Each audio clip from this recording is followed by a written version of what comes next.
Well, in the meantime, the return to office getting real for Goldman Sachs employees. The New York Post reporting that the bank is dropping all COVID protocols and requiring employees to be back in the office 5 days a week after Labor Day. Now, the Post obtaining a memo from the bank, which said that it will no longer require vaccines, COVID testing, or masking. But for those who work in the bank's New York City headquarters, they will still have to abide by the city's vaccine mandate to enter the building or have an exception. Dave, we talk about this return to office so often here. After Labor Day, 5 days a week might be a little tough to swallow for some of those employees, although I would make the argument it's been a long time coming there. It has, and it's been whispered about. I still think there's going to be a lot of resistance now. How tight is the labor market in that sector? I don't know. You probably know better than me. Are there an availability of jobs for people to put their foot down? My assumption is if you are at Goldman Sachs, no, you are staying there. You are putting this, you are swallowing that medicine. Look, I live in a town where it's about 75% Wall Streeters. I am the only person that I know that works in an office 5 days a week. So just my broad assumption from talking with people who all used to work on Wall Street or still do, none of them want any part of going back to an office 5 days a week, Rochelle.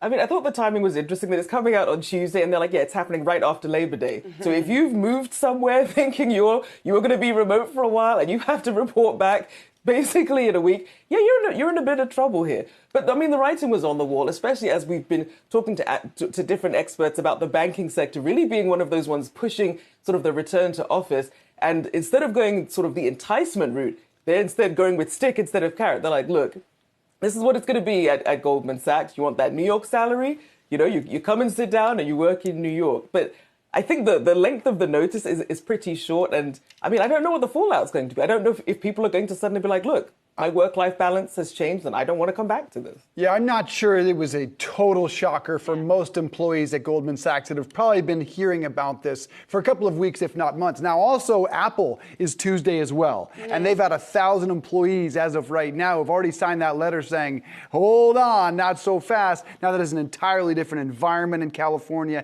entirely different sector as well. And I think the mentality is very different. But clearly, there's going to be some resistance. And this really feels like the end of the summer for a lot of employees. It does. And I would also make the argument that Goldman CEO David Solomon has been very clear that he wants his employees back in the office. So I think if you are a Goldman employee, you are largely expecting this. I don't think it has come as a surprise here.